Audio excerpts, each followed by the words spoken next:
پھر دیکھتے ہیں سورۃ انبیاء دیکھیں آیت نمبر 25۔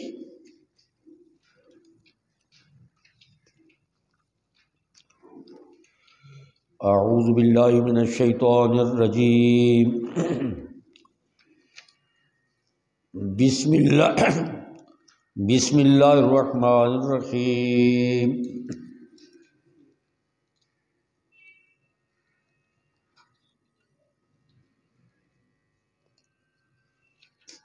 وما ارسلنا من قبلک من رسول، نہیں بھیجا ہم نے آپ سے پہلے کوئی رسول، الا نوحی الیہ انہ لا الہ الا انا فاعبدون،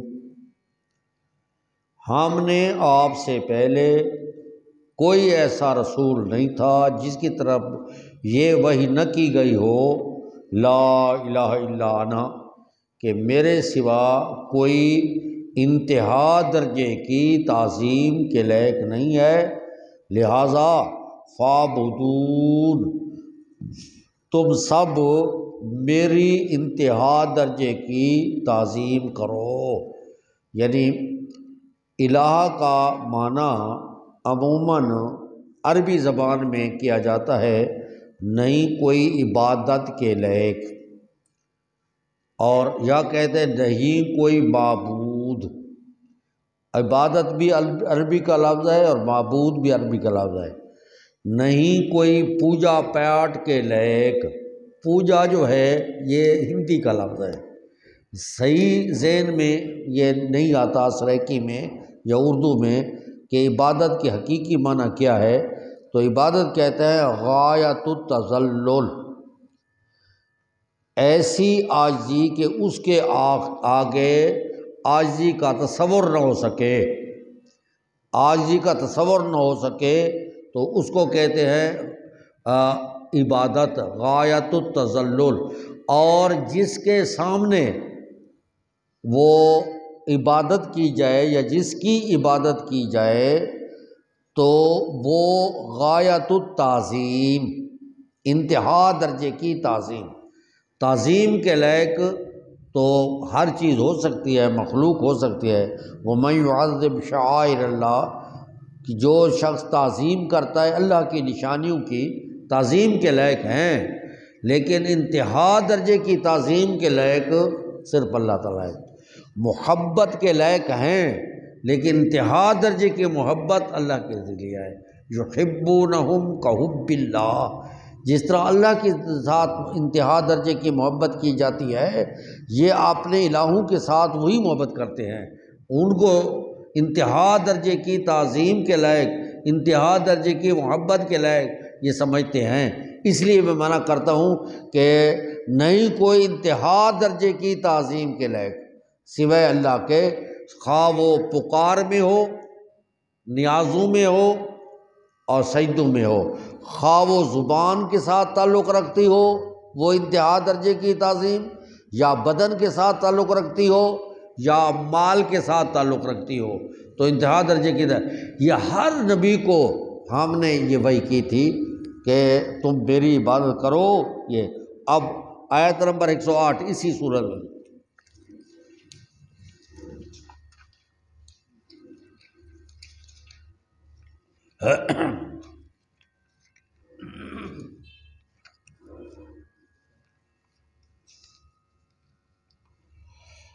قل فرما دیجئے انما یوحی الیہ، میری طرف بھی وحی کی گئی ہے، انما الہکم الہ واحد، کہ تمہارا انتہا درجے کی تعظیم کے لائق ایک ہی ہے اور کوئی۔ فَهَلْ أَنْتُمْ مُسْلِمُونَ، کیا تم اس بات کو تسلیم کرتے ہو کہ نہیں؟ یہ جو ہے نا یہ عربی لوگ تو جانتے ہیں اور عام سمجھو، انما جہاں آ جائے تو اسے حصر مقصود ہوتا ہے، سوائے اس کے اور کوئی بات نہیں ہو سکتی کہ الہ صرف ایک ہی ہے بس۔ یہ انما کا لفظ جو ہے جس طرح الا اللہ حصر کے لیے آتا ہے، انما بھی حصر کے لیے آتا ہے، یہ حصر کے الفاظ ہیں۔ بھائی جلدی آیا کرو، اکرام جلدی نہ آوے تو باقی کیسی جلدی آسی۔ ہاں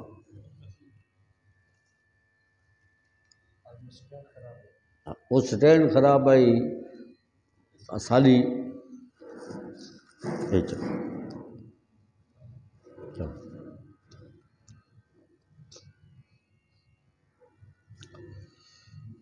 یعنی سورہ انبیاء میں فرمایا یہ مسئلہ اتنا اہم ہے کہ تمام نبیوں کی طرف یہ مسئلہ وحی کیا گیا، اور میری طرف بھی یہی وحی کی گئی کہ انما الہکم الہ واحد، کہ تمہارا الہ صرف ایک ہی الہ ہے، اس لیے اس مسئلے کو تسلیم کر لینا چاہیے۔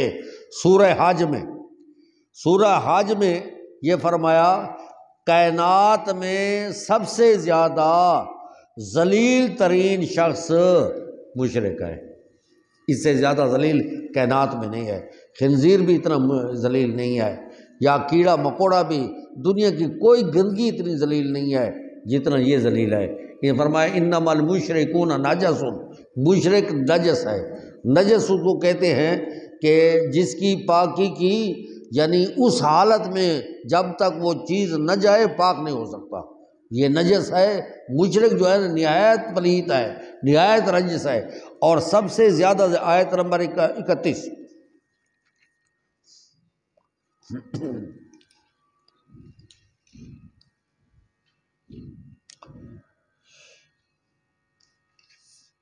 فاجتنبوا الرجس من الاوثان واجتنبوا قول الزور، بچ جاؤ ناپاکی وثن کی ناپاکیوں سے، وثن کی ناپاکیوں سے بچ جاؤ۔ واجتنبوا قول الزور، جھوٹی بات سے بچ جاؤ۔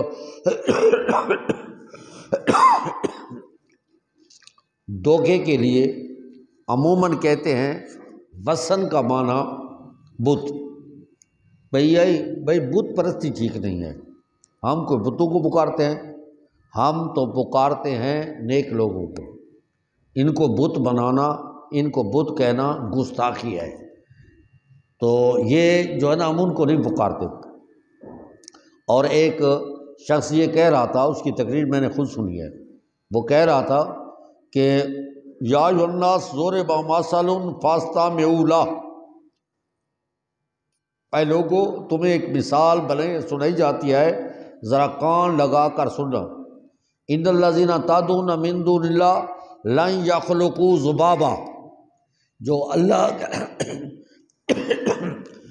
اللہ کی جگہ جن کو تم پکارتے ہو وہ مکھی پیدا نہیں کر سکتے۔ وہ کہتے ہیں ہم کب کہتے ہیں کہ یہ ہمارے بزرگ مکھیاں پیدا کرتے ہیں؟ بھئی یہ تو گندی مکھی تو گندی چیز ہے، ہمارے بزرگ تو بیٹے دیتے ہیں، مکھیاں نہیں پیدا کرتے، وہ مکھیاں وہ جو ہے نا بیٹے دیتے ہیں، ہم تو بیٹے مانگتے ہیں انہیں۔ یہ ہے کجباسی۔ اب عربی زبان میں وثن کسے کہتے ہیں؟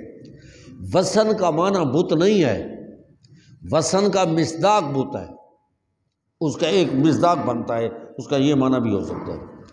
وثن کا معنی کل ما عبد من دون اللہ فہو وثن، یہ عربی عبارت ہے۔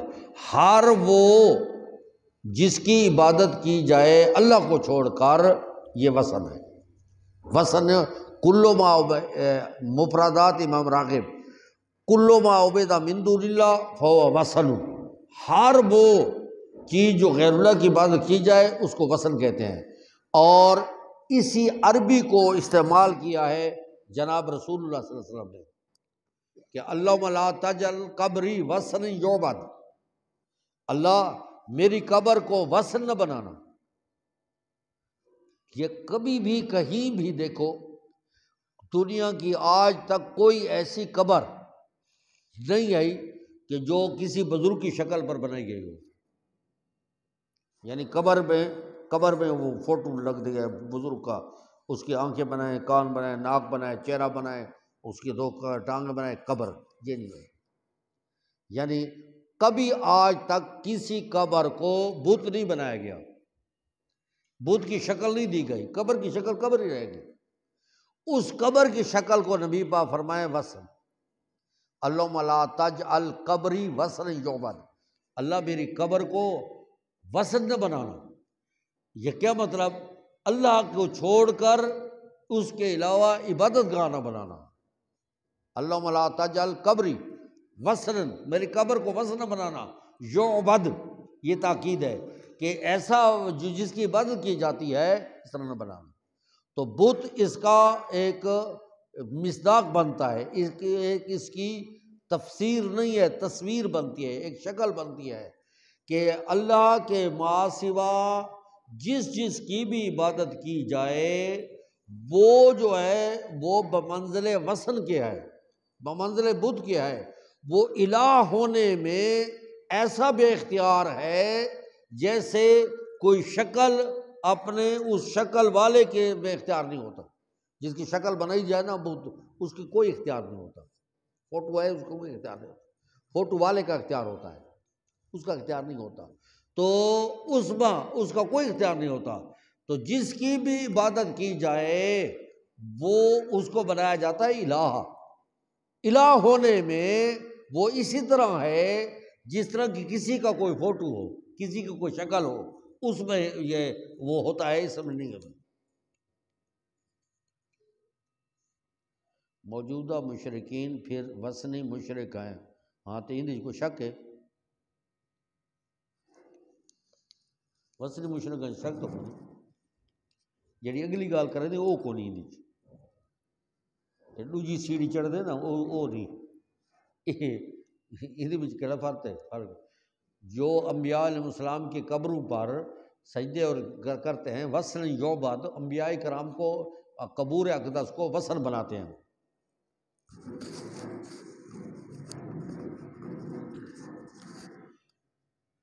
وَاجْتَنِبُوا قَوْلَ الزُّورِ، بھائی دیکھیں سب سے جھوٹی بات اللہ کی جگہ کسی کو الہ سمجھنا، کائنات کا سب سے بڑا جھوٹ یہ ہے۔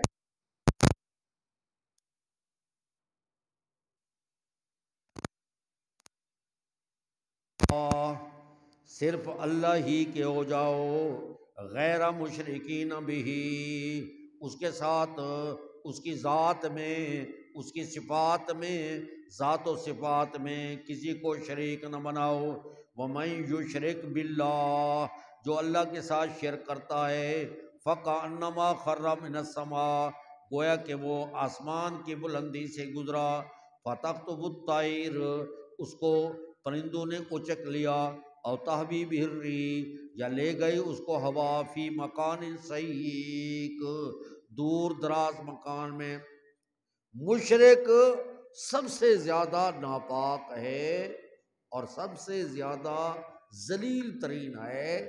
اس کی مثال ایسے ہے کہ کسی آدمی کو بلندی تک لے جائے، آسمانوں تک، پھر وہاں آسمانوں سے گرا دیا جائے، راستے میں فضا میں پرندے اسے نوچ کر بوٹی بوٹی کر دیں، یا ہوا کہیں دور دراز جنگل میں اس کو جا کر پھینک دے۔ اس کی جو حیثیت ہے مشرک کی یہی حیثیت ہے۔ دیکھیں کہ ہر جاندار، ذرا غور کریں نا، ہر جاندار جو آپ کو سمجھ آتا ہے وہ کھانے کی طرف منہ لے جاتا ہے، جہاں کھانا پڑا ہوتا ہے نا کھانے کی طرف منہ لے جاتا ہے۔ لیکن اللہ تبارک و تعالیٰ نے کہ یہ پیشانی کسی کے سامنے نہ جھکے، اللہ نے اس کا انتظام یہ کیا ہے، یہ ہاتھ بنایا، اس میں جوڑ لگایا ہے، یہ بڑا قیمتی جوڑ ہے۔ اگر یہ جوڑ نہ ہوتا تو کھانا ادھر سے ادھر یوں چلا جائے۔ یہ جوڑ ہے، جوڑ لگا ہے کہ تیرا جو ہے نا ہاتھ جو ہے یہ تیرے منہ کی طرف کھانا ہے۔ یہ پیشانی کے لیے حجر کے سامنے، حجر کے سامنے کس چیز کو اس نے اللہ کے مقابلے کینڈیڈیٹ نہیں مقرر کیا؟ کس چیز کو؟ انبیاء کو الہ بنایا ہے، اولیاء کو الہ بنایا ہے، شہداء کو الہ بنایا ہے، قبروں کو الہ بنایا ہے، بتوں کو الہ بنایا ہے، درختوں کو الہ بنایا ہے، پتھروں کو الہ بنایا ہے، سورج چاند ستاروں کو الہ بنایا ہے۔ کائنات میں کوئی ایسی چیز دکھاؤ جس میں اس کو اس نے الہ نہ بنایا ہو۔ یہاں تک کہ پاکستان میں ہے کہ مرد کے شرمگاہوں کو بھی الہ بنایا ہے، وہ قبر پر وہ شرمگاہ وہ اس کی جو ہے نا لکڑ کی بنی ہوئی ہے۔ مجھے ایک آدمی لے کر آیا خود دکھایا. میں نے کہا یہ نہیں ہو سکتا، یہ ہوا ہے. اور ایسی چیزیں ہیں جو میں یہاں بیان نہیں کر سکتا، جو میں نے آپ کو آنکھوں سے دیکھی ہیں وہ بیان نہیں کر سکتا. تو یہ کس کس کو دیا ہے کہ اللہ نے انسان کو کتنا عظیم مرتبہ دیا ہے، اور اس نے انتخاب کتنا اپنے آپ کو ذلیل کیا ہے. یہ پیشانی صرف اللہ کے سامنے کی جھکنے کے لیے ہے. اس نے ہر مخلوق کے سامنے جھکنے کی کوشش کی ہے. فَكَأَنَّمَا خَرَّ فِي السَّمَاءِ. تو یہ بتایا کہ ہر پچھلی سورہ کہ ہر نبی کو یہ حکم دیا گیا ہے کہ مجھے الہ بنانا، میری عبادت کرنا، فَاعْبُدُونِ. اور انما یوحی الیہ انما الہکم واحد، میری طرف بھی قل، آپ اعلان کر، میری طرف بھی یہی وحی ہوئی ہے.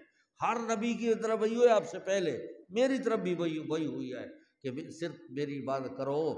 اگر اللہ کی عبادت کو چھوڑ کر کسی اور کی کرتا ہے تو اس کی مثال آسمان سے گرا، پرندوں نے اچک لیا یا دور دراز مکان میں چلا گیا، یہ اس کی حالت ہے. آگے سورہ مومنون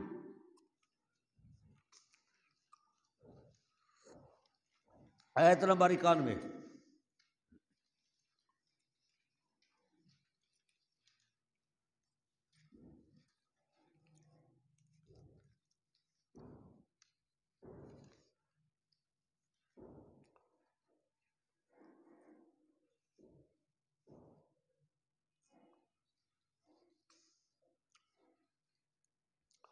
اعوذ باللہ من الشیطان الرجیم، بسم اللہ الرحمن الرحیم. بل اتیناہم بالحق، بلکہ لایا ہے ہم نے ان کے پاس سچ قرآن. انہم لکاذبون. ساری زبان میں کو قرآن دی قسم ہے کوڑے ہی نہیں. بل اتیناہم، یہ قرآن لایا ہے، انہم لکاذبون، یہ اس کا گواہ ہے کہ کوڑے ہی نہیں. میں اللہ دی قرآن دی قسم ہے کوڑے ہی نہیں. بس یہ جھوٹے ہیں. کیا کس بات میں جھوٹے ہیں؟ متخذ اللہ من ولد، ایک کیڑی گل تے بادشاہو انہاں بڑے نیکیاں کیتیں، بڑے ریاضتاں کیتیں، بڑے تکلیفاں اٹھائیں. یہ تھوڑے واسطے بھی تھوڑا پتر جمے، بڑے تکلیفاں اٹھائیں، بڑے نیک ہیں، یہ تھوڑے واسطے نیک ہیں. انہاں رات کو جو تہجداں پڑھیں بھی تو تھوڑا پتر جمے، بڑے نیک ہیں، یہ بڑے تکلیفاں اٹھائیں انہوں نے. یہ گل آخر